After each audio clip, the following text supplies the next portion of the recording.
High everyone, welcome to GK smart চ্যানেলের পক্ষ থেকে তোমাদের স্বাগত এবং good evening. WBSSC group C and group D GK GS class number 28। এর আগে 27 ক্লাস হয়েছে।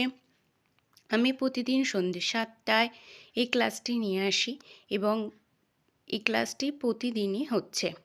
এর আগে 27 ক্লাস হয়ে গেছে। তোমরা যারা দেখোনি অবশ্যই দেখে আসবে এবং প্লেলিস্টটি চেক করে নেবে। নতুন সিলেবাস অনুযায়ী 20টি করে কমনযোগ্য প্রশ্ন থাকে, যা তোমাদের এক্সামের জন্য খুব হেল্পফুল আর খুব গুরুত্বপূর্ণ। আমি প্রতিদিন ক্লাস নিয়ে আসছি। প্রতিদিনই তোমাদের 20টি করে প্রশ্ন থাকছে, যা তোমাদের এক্সামে খুবই গুরুত্বপূর্ণ। এছাড়াও বলবো, যে কোনো গভর্নমেন্ট জবের প্রিপারেশন তোমরা যারা নিচ্ছ তারা এই ক্লাসটি একদমই মিস করবে না, সবাই দেখো। তো আজকের ক্লাসটি শুরু করি।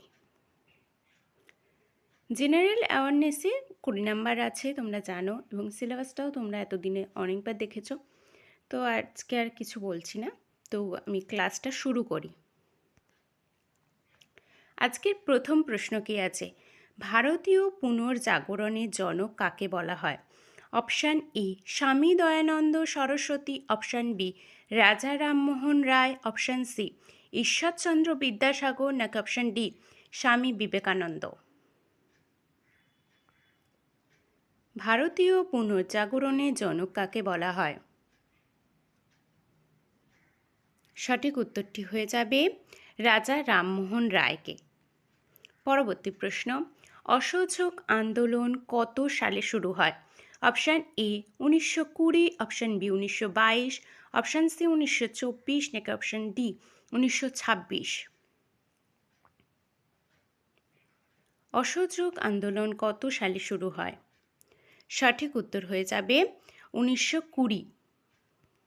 পরবর্তী প্রশ্ন, পলাশীর যুদ্ধ কোন সালে শুরু হয় ও কে জয়ী হয়? Option A 1757 Robert Clive, option B 1757 Sirajuddaulah, option C 1761 British, নাকি অপশান ডি 1764 রবার্ট ক্লাইভ?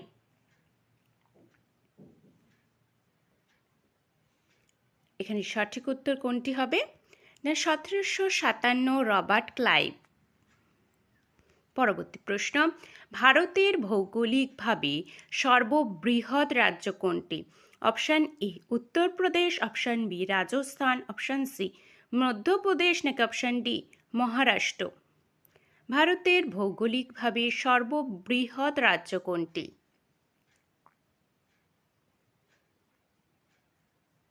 সঠিক উত্তর হয়ে যাবে রাজস্থান। পরবর্তী প্রশ্ন, কর্কট ক্রান্তি রেখা ভারতের কয়টি রাজ্যের মধ্যে দিয়ে গিয়েছে? অপশান এ 6টি, অপশান বি 7টি, অপশান সি 8টি, নাকি অপশান ডি 9টি?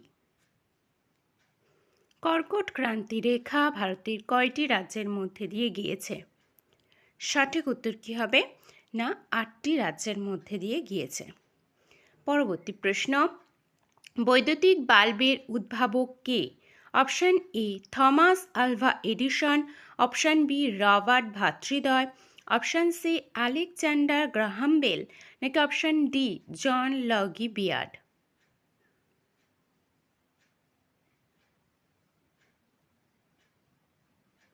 সঠিক উত্তর কি হবে? না থমাস আলভা এডিসন 1857 সালে ইনি বৈদ্যুতিক বাল্বের উদ্ভাবক। পরবর্তী, কম্পিউটারের জনক কাকে বলা হয়? অর্থাৎ তোমাদের যেহেতু বেসিক কম্পিউটার থেকে কোশ্চেন আসবে, সেহেতু আমি প্রতিদিনই কম্পিউটার থেকে একটি করে কোশ্চেন রাখছি। কম্পিউটারের জনক কাকে বলা হয়? Option A Alan Turing, option B Bill Gates, option C Tim Berners-Lee, option D Charles Babbage? এটা সবাই জানো অবশ্য। সঠিক উত্তর কি হয়ে যাবে? না চার্লস ব্যাবেজ। পরবর্তী কোশ্চেন 8 নাম্বার, ভারতীয় সংবিধানের মৌলিক কর্তব্য কোন সংশোধনী দিয়ে যোগ করা হয়? অপশান এ 42তম, অপশান বি 43তম, অপশান সি 44তম, নাকি অপশান ডি 45তম? ভারতীয় সংবিধানের মৌলিক কর্তব্য কোন সংশোধনী দিয়ে যোগ করা হয়?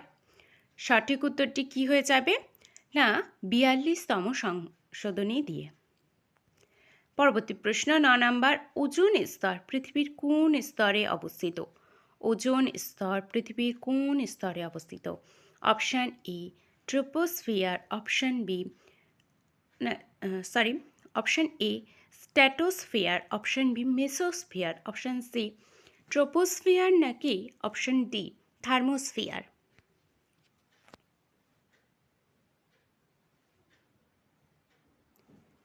সঠিক উত্তরটি কি হয়ে যাবে এখানে? না, স্ট্র্যাটোস্ফিয়ার। ওজোন স্তর পৃথিবীর স্ট্র্যাটোস্ফিয়ার স্তরে অবস্থিত। পরবর্তী প্রশ্ন 10 নম্বর, অলিম্পিকে ভারতের প্রথম ব্যক্তিগত স্বর্ণপদক কে জিতেছে? Option A Neeraj Chopra, option B PV Sindhu, option C Abhinav Bindra, option D Sunil Kumar. তো আমি একটা কথা বলে নিই যে এই যে স্পোর্টস রিলেটেড তোমাদের যেহেতু কোশ্চেন আসবে, তো আমি স্পোর্টস থেকে একটি ক্লাস করিয়ে দিয়েছি আজকেই সকাল 10টায়। তোমাদের সেই ক্লাসটি যারা তোমরা দেখোনি অবশ্যই দেখে এসো, এবং ওখানে কাপ এবং ট্রফি সম্বন্ধীয় যত কোশ্চেন হয় এবং যত কোশ্চেন পরীক্ষায় এসেছে এর আগে, সেই সমস্ত প্রশ্ন উত্তর ওই একটি ক্লাসেই আছে। তো তোমরা যারা দেখোনি অবশ্যই দেখে এসো, আর যারা দেখেছো তাদের কেমন লাগলো আমাকে অবশ্যই কমেন্টে জানিও। তো আজকে 10 নম্বর প্রশ্নের উত্তর কি? অলিম্পিকে ভারতের প্রথম ব্যক্তিগত স্বর্ণপদক কে জিতেছে? সঠিক উত্তর হয়ে যাবে অভিনব বিন্দ্রা। পরবর্তী প্রশ্ন, ভারতের সর্বোচ্চ বাঁধ কোনটি? অপশান এ ভাঁকড়া নাঙাল বাঁধ, অপশান বি হীরাকুদ বাঁধ, অপশান সি তেহরি বাঁধ, নাকি অপশান ডি সর্দার সরোবর বাঁধ? ভারতের সর্বোচ্চ বাঁধ কোনটি? সঠিক উত্তর কি হবে? না, তেহরি বাঁধ। পরবর্তী প্রশ্ন 12 নম্বর, সত্যমেব জয়তে মন্ত্রটি কোন গ্রন্থ থেকে নেওয়া হয়েছে? Option A Rigveda, option B Yajurveda, option C Mundaka Upanishad, নাকি অপশান ডি ভগবদ গীতা? সত্যমেব জয়তে মন্ত্রটি কোন গ্রন্থ থেকে নেওয়া হয়েছে? এখানে সঠিক উত্তর কি হবে? মুন্ডক উপনিষদ থেকে। পরবর্তী প্রশ্ন 13 নম্বর, ইন্টারনেটের জনক কাকে বলা হয়? Option A Bill Gates, option B Steve Jobs, option C Mark Zuckerberg, নাকি অপশান ডি ভিন সাফ ও টিম বার্নার্স-লি? ইন্টারনেটের জনক কাকে বলা হয়? সঠিক উত্তরটি কি হয়ে যাবে? ভিন সাফ ও টিম বার্নার্স-লি। পরবর্তী প্রশ্ন 14 নম্বর, কোন সংশোধনের মাধ্যমে পঞ্চায়েতি রাজ ব্যবস্থা সাংবিধানিক মর্যাদা পায়? অপশান এ 73তম, অপশান বি 74তম, অপশান সি 68তম, নাকি অপশান ডি অপশান সি 86তম, নাকি অপশান ডি 42তম? কোন সংশোধনের মাধ্যমে পঞ্চায়েতি রাজ ব্যবস্থা সাংবিধানিক মর্যাদা পায়? সঠিক উত্তর কি হয়ে যাবে? না, 73তম। পরবর্তী প্রশ্ন, ইস্ট্রোজেন নামক হরমোনটি কোথা থেকে নিঃসৃত হয়? অপশান এ শুক্রাশয় থেকে, অপশান বি অগ্ন্যাশয় থেকে, অপশান সি ডিম্বাশয় থেকে, নাকি অপশান ডি থাইরয়েড থেকে?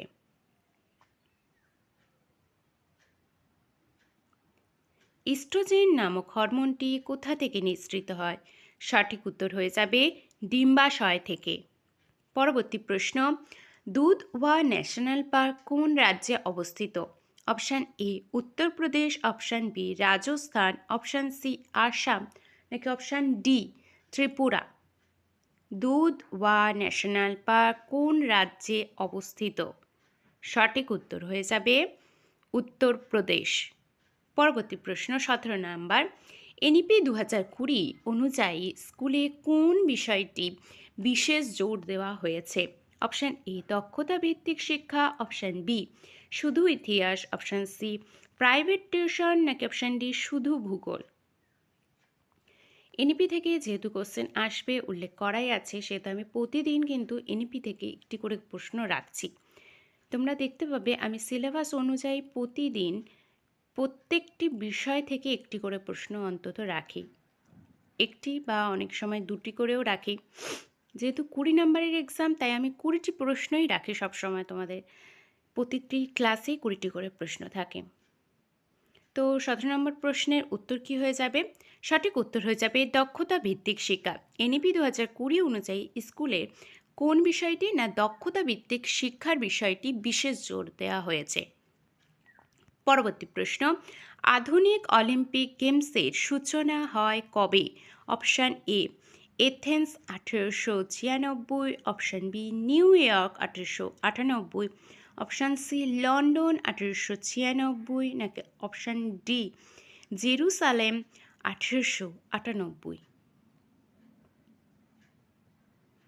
আধুনিক অলিম্পিক গেমসের সূচনা হয়, সঠিক উত্তর হয়ে যাবে এথেন্স 1896। পরবর্তী প্রশ্ন, রক্তকরবী কার লেখা? Option A Rabindranath Thakur, option B Tarashankar Bandyopadhyay, option C Bibhutibhushan Bandyopadhyay, নাকি অপশান ডি সুকুমার রায়। রক্তকরবী কার লেখা? সঠিক উত্তর হয়ে যাবে রবীন্দ্রনাথ ঠাকুর। পরবর্তী প্রশ্ন, অল ফ্যাক্টরি স্নায়ু নিম্নে কোন কাজে সাহায্য করে? অপশান এ দর্শন, অপশান বি শ্রবণ, অপশান সি ঘ্রাণ, নাকি অপশান ডি স্বাদ। সঠিক উত্তর হবে এখানে ঘ্রাণ। তো এই 20টি প্রশ্ন তোমাদের কেমন লাগলো আমাকে অবশ্যই কমেন্টে জানাবে। ভালো লাগলে একটি লাইক এবং চ্যানেলটি অবশ্যই সাবস্ক্রাইব করে নেবে। আর এই 20 নাম্বারের মধ্যে কে কেমন স্কোর করছো সেটাও আমাকে জানিও। তো আজকে এইটুকু।